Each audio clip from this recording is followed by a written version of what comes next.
দুর্গাপুজো মানেই বাঙালির সবচেয়ে বড় উৎসব, আর সেই উৎসবের আসল সূচনা হয় ষষ্ঠীর দিন। মহালয়ার ভোরে আমরা সবাই রেডিও বা টেলিভিশনে চণ্ডীপাঠ শুনে দেবীপক্ষের সূচনা করি এবং শুরু বুঝে নিই। কিন্তু তখনই দেবী কেবলমাত্র স্মৃতিতেই থাকে, ভক্তির আহ্বানে। প্রতিমায় তখনও তার চেতনা স্থাপিত হয়নি। সেই অপেক্ষার অবসান হয় ষষ্ঠীতে। এই দিনেই দেবী দুর্গার বোধন হয়, তার আগমন ঘটে মর্তে, আর শুরু হয় এই মহোৎসবের আসল অধ্যায়। ষষ্ঠীর মাহাত্ম্য বোঝার জন্য আমাদের যেতে হবে একটুখানি পুরাণ কাহিনীর দিকে। প্রাচীনকালে দুর্গাপুজো হতো বসন্তকালে, কারণ দেবী মূলত বসন্তকালেই পূজিত হতেন। কিন্তু রামচন্দ্র যখন রাবণের বিরুদ্ধে যুদ্ধ নামার প্রস্তুতি নিয়েছিলেন, তখন কিন্তু তিনি শরৎকালে দেবী দুর্গার পূজা করেছিলেন। শাস্ত্র অনুযায়ী যাকে বলে অকাল বোধন, অর্থাৎ নির্দিষ্ট সময়ের আগেই দেবীকে জাগিয়ে তোলা। সেই থেকেই শারদীয়া দুর্গাপূজার প্রচলন শুরু হয়। তাই ষষ্ঠী মানেই সেই ঐতিহাসিক স্মৃতি পুনর্জাগরিত করা, দেবীকে ডেকে আনা, তার চেতনায় প্রতিমায় প্রতিষ্ঠা করা। ষষ্ঠীর সকাল থেকেই এক বিশেষ আবহ তৈরি হয়। শরতের আকাশে সাদা মেঘ ভেসে যায়, শিউলি ফুলের গন্ধ ভেসে আসে, হাওয়ায় এক অন্যরকম সুবাস ভেসে আসে, এক অন্যরকম উত্তেজনা কাজ করে সকলের মধ্যে। ছোট ছোট বাচ্চারা নতুন জামা কাপড় পরে বাইরে বের হয়।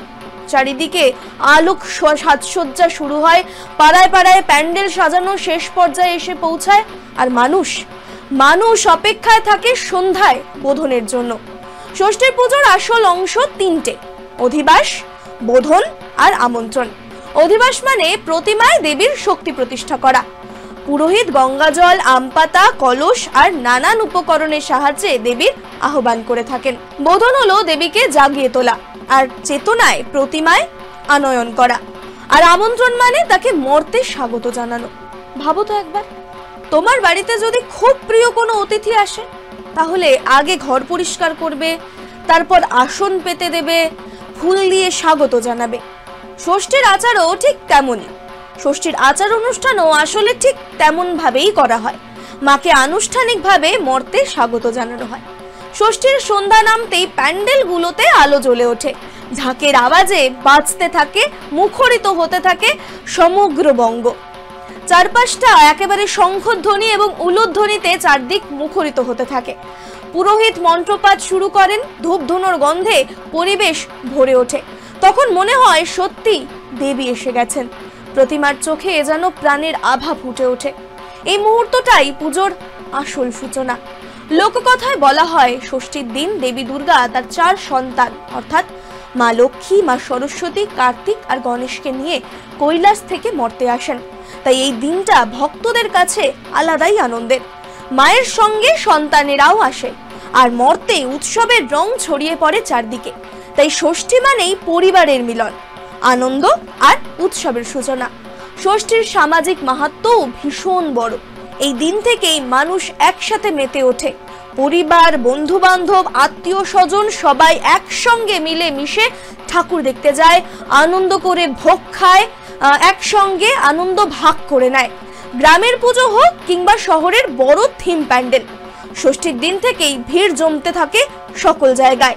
পাড়ার ক্লাবগুলো আয়োজন করে নানান অনুষ্ঠান, সাংস্কৃতিক পরিবেশনা। বলা যায় ষষ্ঠী হলো একদিকে ধর্মীয় রীতি, অন্যদিকে সামাজিক মেলবন্ধনের উৎসব। গল্পের ছলে ভাবো তো একবার, এক রাজপ্রাসাদ বছরের পর বছর খালি পড়েই আছে।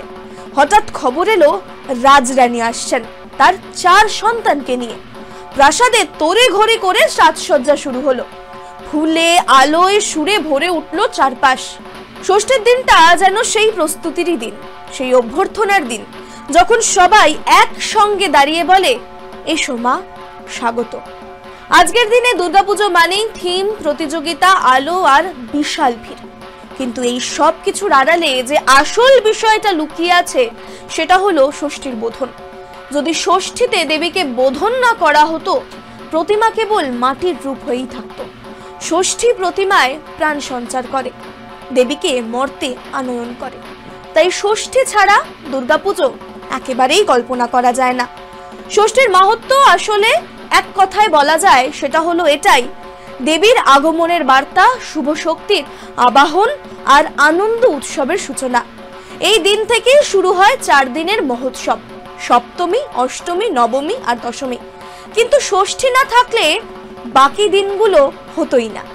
ষষ্ঠী হলো সেই প্রথম ডাক, যখন সন্তান মাকে বলে, এসো মা, আমাদের মাঝে এসো। আর দেবীও সাড়া দিয়ে আসেন, ভরে দেন ভক্তদের হৃদয় আনন্দে আর আশীর্বাদে। তাই ষষ্ঠীর মাহাত্ম্য শুধু শাস্ত্রীয় দিক থেকে নয়, আবেগের দিক থেকেও অমূল্য। এই দিনেই শুরু হয় নতুন আশার গল্প, মিলনের গল্প, ভালোবাসার গল্প। ষষ্ঠী মানেই মায়ের আগমন, মর্তের প্রাণের স্পন্দন আর উৎসবের প্রথম আলো।